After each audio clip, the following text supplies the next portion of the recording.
Hello everyone, welcome to another Beer, Toys and Banter. I'm Nez. And I'm Dunny. And Dunny. It's a lovely summer evening. Great, mate, great. I'll tell you what would be a great idea on Go a on. summer evening like this. Finding somebody who shows around the Star Wars toy collection. What a great idea. Who would have one that we know? Well, there's a few people that I know, but I don't know where we're going to find one this close to us, apart from that one. That one? So here we are with our friend Jan Evans, who's kindly agreed to show us his Star Wars collection. But before we do, beer time. Bit of a tap takeover this one, I think, mate. It's a Brewdog tap takeover, so we're all drinking Brewdog. I've got Dead Pony Club, which is a session IPA at 3.8%. Now I've got Elvis Juice, which is a grapefruit IPA at 6.5%. I've got Punk IPA at 5.6%. Absolutely amazing. Cheers, Jen. Cheers guys. chaps. Nice glasses, just fits. So, Dead Pony Club, beautiful session IPA. Mass-produced craft beer now by Brewdog, but still a staple. It's a great little beer. This is probably my favourite Elvis Juice at Brewdog beers. Like you say, it's nice, easy going beer, and it's great when it's cold, weather like this. Yours like jam? Very nice. Quite dangerous at 5.6%. That's lovely. I have to say, Punk is probably still my favourite. I do like Elvis Juice. It's great, great fruity taste to it and that. But as a IPA, it does take some beating for a mass-produced one. Yeah. Very nice. So cheers everybody, and we'll see you inside the collection room. Cheers, everybody. Cheers. Yeah. So Jan, I know you're a clone lover. You've got loads of clones, and we'll move on to that in a minute. But I've spotted straight away a lovely cabinet here full of vintage toys. Yeah, it's probably the closest I've ever been to a complete run. That.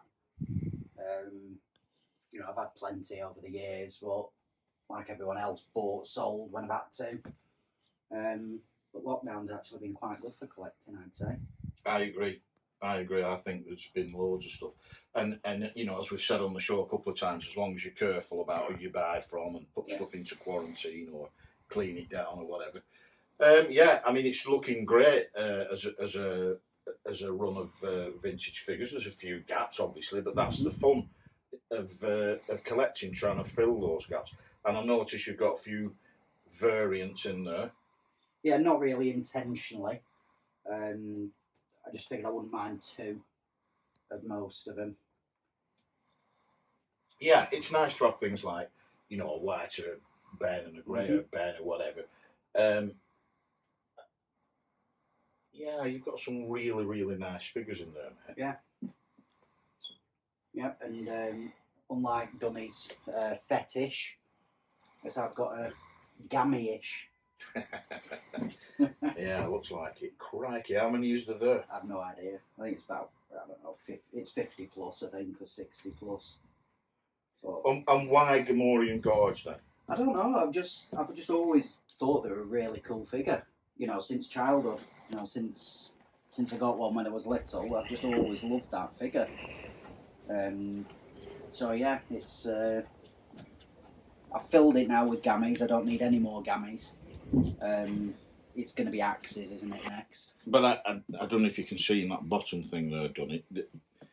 It looks like you've made a start on Ugnaughts, Lowbots and Endor Rebel Soldiers. Yeah, Ugnaughts and Lowbots. I love all the best spin scenes. And you can get them at a good price. So I thought, build some of those up. The Rebel Soldiers mainly came in one bulk buy. And again, it's a figure I really like. Not sure what I'm going to do with them yet. And then I can see some 6-inch figures there, mate. Yeah, you two are completely to blame for that. I wasn't collecting 6-inch figures at all before Beer, Toys and Banter. But they're fantastic. They're really, really good. If we go over the story of why I started collecting, I'll repeat it, I've done it a few times on Beer, Toys and Banter, but they are great and they look amazing when you do little dioramas, like I can see there. You've got your land speeder, a couple of sand troopers, 3PO. I think they just look great like that. So here we are. I know you're a big fan of the Clone Wars and clones, therefore. So is this your clone army? Is it all of them? Is it? No, it's not all of them. I'll show you the rest later. Yeah, the Clone Wars always fascinated me from watching A New Hope. Just that bit where Obi-Wan's telling Luke about his dad, and I just wanted to know about the Clone Wars. So when they released that, I was just all over it. And yeah, got 2 clones that are costuming as well now, under normal circumstances. But no, I just love them. I think they're absolutely brilliant. And some first order stuff on the top there as well. Yeah, yeah. If it's a trooper, if it's got a helmet on, I tend to like it. So what about these clones here? I mean, I'm not that big a clone fan. Are there any that we should be looking out for? Are there any rare ones, expensive ones, difficult to find? I wouldn't say massively. You know, there was the one there with the droid droid fingers. You sold me that. You know, and I didn't even know that existed before you rang me up and asked me if I wanted it. I love Phase 2 clones. I think the helmet's so much better on them. And then there's specific characters, things like this guy, you know, from certain episodes in the cartoons. I just love them. I think they're really cool. Cool. And then on this side, lots of clone vehicles, clone ships. But what have we got here in these cabinets here? Yeah, you've got Solo, Rogue One, Rebels, which I absolutely love. Yeah, I'm a big fan of Rebels. Yeah, it's superb. You know, you've got some 12-inch troopers and a few bits down there, a few Jawas, some more clones.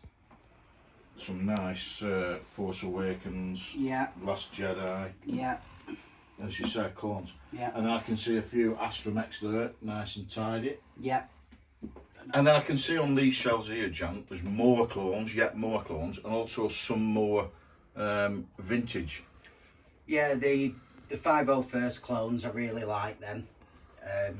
You know, the backstory with Anakin and so on, I think that's brilliant. The Shock clones, I think, are really cool as well. And the vintage, I'm not really sure what I'm doing with them as yet. Thanks for showing us around your collection, Jan. It's amazing. Great Star Wars collection. Some lovely pieces, some that I'm really envious of. Are there any that you particularly love? Any that you think are your best bits or anything like that? Probably the ones closest to my heart are in here, and they've all got blue feet. For my 40th birthday, one of my mates came with a shoebox with all his old figures in. He's had blue feet, mine had yellow, Will's had it green, and Baz's were red. Mine were long gone, but you know, I've got those in there. And you actually played with them as a child? Yeah, absolutely. I can see why they'd be really important. And you know, he might have blue feet, but the R2 sensor scope, it's beautiful. It's absolutely brilliant. And what about grail items? Is there anything that you're absolutely desperate to have in this collection? I think it probably changes daily. So it's a tough one. I have to say I get it. If you ask me on a different day, I'll give you a different answer. Yeah. But whatever they may be, I hope you get them. Yeah. Again, thanks for showing us around, mate. Superb collection. Dunny, thanks for being behind the camera. No problem, Nez. Anytime, I'm here every week. And if you like what we're doing, give us a thumbs up, hit that subscribe button. Tell us if you want to see more collections other than ours, like Jan's. And if you want to invite us to come round your collection, message us in the comment section or send us a message. And we'll see you next week. Cheers. See you next week, people.